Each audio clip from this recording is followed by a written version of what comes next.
তো বন্ধুরা, আজকে আমি রান্না করব সামুদ্রিক চাপিলা মাছ আলু দিয়ে।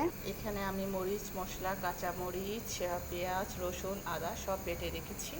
এখন আমি ভাজা তেলের মধ্যে মরিচগুলো ছেড়ে দিলাম।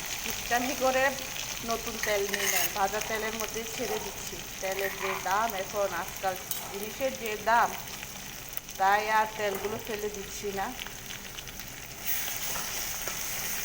মধ্যে দিয়ে দিচ্ছি লবণ আর হলুদ।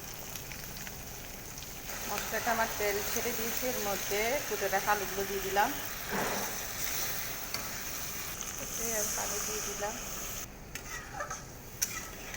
আলুটা আমার হয়ে আসছে, এই পর্যায়ে আমি মাছগুলো ঢেলে দিয়ে দিলাম।